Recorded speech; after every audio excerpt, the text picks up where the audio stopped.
അസ്സലാമു അലൈക്കും വറഹ്മത്തുള്ളാ. നടൻ സിദ്ദീഖിന്റെ മകൻ മരണപ്പെട്ട വിവരം നമ്മളെല്ലാവരും അറിഞ്ഞു. അദ്ദേഹത്തിൻ്റെയും കുടുംബത്തിൻ്റെയും ദുഃഖത്തിൽ പങ്കുചേരുന്നതോടൊപ്പം തന്നെ പറയട്ടെ, ഞാൻ പലപ്പോഴും സോഷ്യൽ മീഡിയ ഉപയോഗിക്കുന്ന സമയത്ത് സ്ക്രോൾ ചെയ്ത് പല വീഡിയോകളും കാണുന്ന സമയത്ത് ഇടക്ക് ഇദ്ദേഹം തൻ്റെ കുടുംബത്തോടൊപ്പം പല ഫംഗ്ഷനുകളിലും പങ്കെടുക്കുകയും ആ പരിപാടിയിൽ പങ്കെടുക്കുന്നതിന് വേണ്ടി അദ്ദേഹം തൻ്റെ ഫാമിലിയുമായിട്ട് വരുന്ന പല രംഗങ്ങളും കാണാറുണ്ട്. ഈ കൂട്ടത്തിലൊക്കെ അദ്ദേഹം ഈ മകനെ തൻ്റെ മറ്റു മക്കളെ പോലെ തന്നെ ചേർത്ത് പിടിക്കുകയും ചെയ്യുന്ന ഒരു പെരുമാറ്റം അദ്ദേഹത്തിൽ നിന്ന് കാണാൻ കഴിഞ്ഞു. വളരെ നല്ല കാര്യം തന്നെയാണ്. കാരണം അദ്ദേഹം ഒരു അറിയപ്പെടുന്ന വ്യക്തിയാണ്, അല്ലെങ്കിൽ ഒരു സെലിബ്രിറ്റിയാണ്.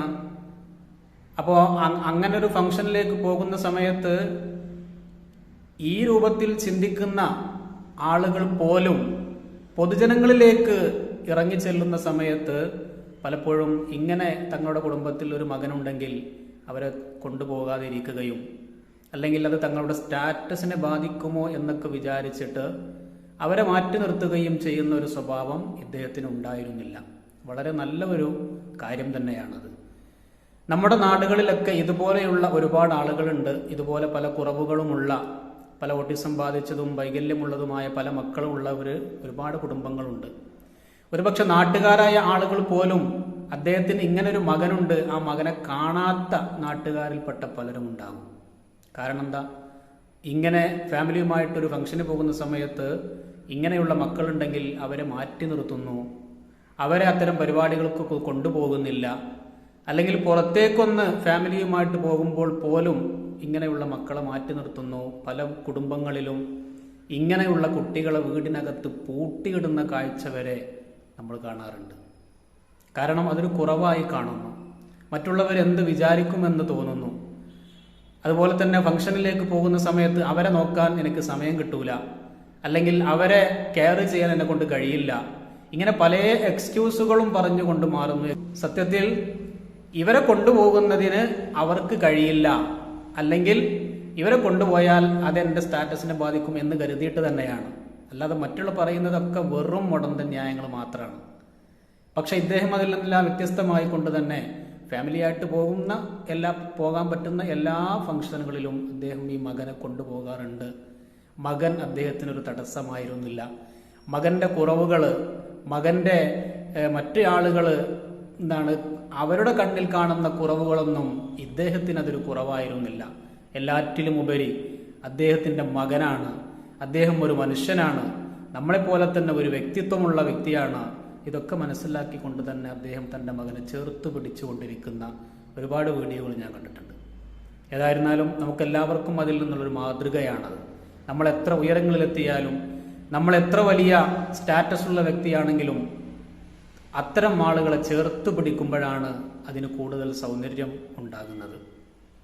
അവരെ മാറ്റി നിർത്തിയാൽ ഒരുപക്ഷെ അവരെ കുടുംബത്തിൽ നിന്ന് മാറ്റി നിർത്തുന്നുണ്ട് എന്ന് അവരെ ചിന്തിക്കാൻ ഒരുപക്ഷെ അവരുടെ ബുദ്ധിക്ക്, അവരുടെ വളർച്ചയ്ക്ക് ഒരുപക്ഷെ അത് കഴിഞ്ഞില്ല എങ്കിൽ പോലും അവരെ മാറ്റി നിർത്തുമ്പോൾ കൂടുതൽ അവർ ഒറ്റപ്പെടുകയും അവർക്ക് മനസ്സൊന്ന് ആസ്വദിക്കാൻ, അവർക്കൊരു റിലാക്സേഷൻ കിട്ടുന്നതിന് പോലും കഴിയാതെ വരുന്നു. ഇതിൻ്റെ എല്ലാം ഉത്തരവാദിത്വം മാതാപിതാക്കൾക്ക് തന്നെയാണ്, അല്ലെങ്കിൽ അവരെ ചുമതല ഏറ്റെടുത്ത ആളുകൾക്കാണ്.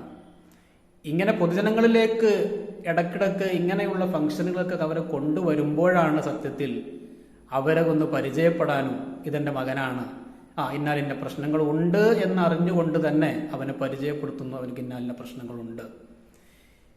നാട് ഒരുപാട് പുരോഗമിച്ചു എന്നൊക്കെ നമ്മൾ പറയുന്നുണ്ട്. നമ്മുടെ നാട് ഒരുപാട് പുരോഗമിച്ചു, നമ്മുടെ നാട് ഒരുപാട് വളർന്നു എന്നൊക്കെ പറയുമ്പോഴും ഇപ്പോഴും ഇതുപോലെയുള്ള മക്കളെ പുറത്തു കൊണ്ടുപോകാനും നാലാളുകൾക്ക് മുമ്പിൽ അവനെ കൊണ്ടുവരാനും മടിക്കുന്ന, സ്റ്റാറ്റസിനെ ബാധിക്കുമോ എന്ന് ഭയക്കുന്ന ഒരുപാട് ആളുകൾ നമ്മുടെ നാട്ടിൽ, ഒരു പരിഷ്കാരവും വരാത്ത, അല്ലെങ്കിൽ ഒരു വളർച്ചയും എത്താത്ത, മാനസികമായിട്ട് മുരടിച്ചു പോയ ഒരുപാട് ആളുകൾ നമ്മുടെ കൂട്ടത്തിലുണ്ട്. അവർക്കെല്ലാവർക്കും ഇദ്ദേഹം ഒരു മാതൃകയാണ് എന്ന് നമ്മൾ പ്രത്യേകം മനസ്സിലാക്കുക. ഒരിക്കലും അങ്ങനെ കുറവുകളുള്ളവരെ നമ്മൾ മാറ്റി നിർത്തരുത്. അവരൊക്കെ പൊതുജനങ്ങളിൽ, അവരൊക്കെ നമ്മെ പോലെ തന്നെയാണ്. നമുക്കെന്തെങ്കിലും കുറവുകളുണ്ട്, നമ്മുടെ മനസ്സിനുള്ള കുറവുകൾ മറ്റാരും കാണുന്നില്ല. ഒരുപക്ഷെ അങ്ങനെയുള്ള കുറവുകളുള്ള വ്യക്തികൾ അവരുടെ കാണുന്ന ശരീരത്തിന്റെ ഭാഗങ്ങൾക്കാണ് കുറവുണ്ടായതെന്ന് വന്നേക്കാം.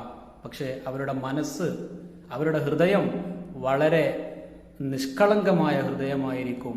നമ്മുടെയൊക്കെ ചിന്തകളെക്കാളും നമ്മുടെയൊക്കെ കപടമുഖങ്ങളെക്കാളും ഏറ്റവും നല്ല ശുദ്ധിയുള്ള ഹൃദയം അവരുടേതായിരിക്കും. നമ്മുടെ ശരീരത്തിന് പ്രശ്നമൊന്നും ഉണ്ടായിരിക്കില്ല, നമ്മുടെ സംസാരങ്ങൾക്ക് കുഴപ്പമൊന്നും ഉണ്ടായിരിക്കില്ല. പക്ഷെ അവർക്കൊരു പക്ഷെ സംസാരിക്കാൻ കഴിയില്ല, ശരീരത്തിന് പല കുറവുകളും ഉണ്ടാകും, പല വൈകല്യങ്ങളും ഉണ്ടാകും. പക്ഷെ അവരുടെ മനസ്സ് ശുദ്ധിയായിരിക്കും. ഇതാണ് അവരെയും നമ്മയും തമ്മിൽ വ്യത്യാസപ്പെടുത്തുന്നത്. അതുകൊണ്ട് അങ്ങനെയുള്ള ആളുകൾ ഒരിക്കലും നമ്മൾ മാറ്റി നിർത്തരുത്.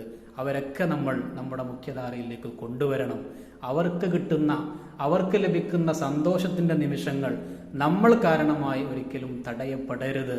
അത്തരം മക്കള് അവരുടെ കുറവുകളൊക്കെ എങ്ങനെയെങ്കിലും അവർ സ്വയം തന്നെ അതിജീവിക്കട്ടെ. ഒരിക്കലും പൂട്ടിയിടാനോ ബന്ദിയാക്കാനോ നമ്മൾ പാടില്ല എന്ന് പ്രത്യേകം മനസ്സിലാക്കുക. അല്ലാഹു സുബ്ഹാനഹു വ തആല നമ്മുടെ മക്കൾക്കെല്ലാം ദീർഘായുസ്സും ആഫിയത്തും അല്ലാഹു നൽകി അനുഗ്രഹിക്കുമാറാകട്ടെ. അദ്ദേഹത്തിൻ്റെ മകന് അല്ലാഹു സ്വർഗം നൽകി അനുഗ്രഹിക്കട്ടെ. അസ്സലാമു അലൈക്കും വറഹ്മത്തുള്ളാഹി.